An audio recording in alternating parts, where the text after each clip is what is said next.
जय हिंद जय महाराष्ट्र मित्रांनो, तुमचं math by Ajay sir Amravati YouTube चॅनलवर तुमचं सर्वांचं स्वागत आहे।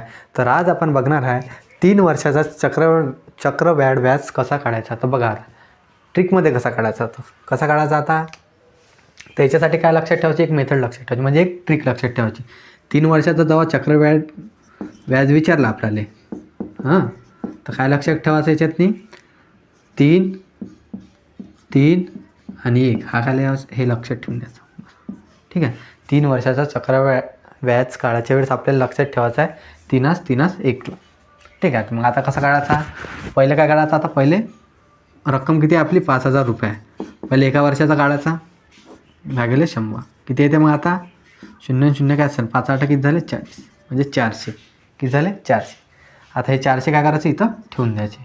ठीक आहे, नंतर आता डबल ह्या 400चे काय करायचे, किती 8% काढायचे, किती 8% काढायचे, किती येते 400चे 8% काढल्यावर 0 0 कॅन्सल झाले 2 8 32।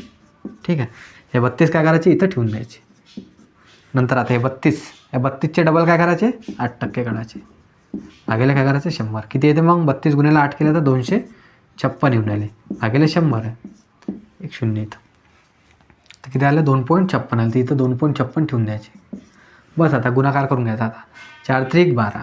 ठीक आहे, 1200 आले इथं प्लस 32 3 किती होते 96 प्लस नंतर इथं 2.56 एकले गुणलं तर किती येते 2.56 येते। ठीक आहे, आता याची ॲडिशन करून घ्यायची। बघा आता 1200 प्लस 96 किती झाले 1296 प्लस 2 किती झाले 1298, हे किती 0.56 म्हणजे 1298 पॉईंट किती आहे 56, हे काय आलं आपलं ॲन्सर।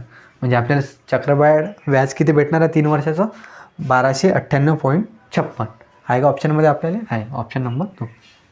ठीक आहे, अशाच प्रकारचे आणखी ट्रिकमध्ये व्हिडिओ बघण्यासाठी तुम्ही आपल्या या व्हिडिओला लाईक शेअर आणि चॅनलला सबस्क्राईब नक्की करून ठेवा। धन्यवाद।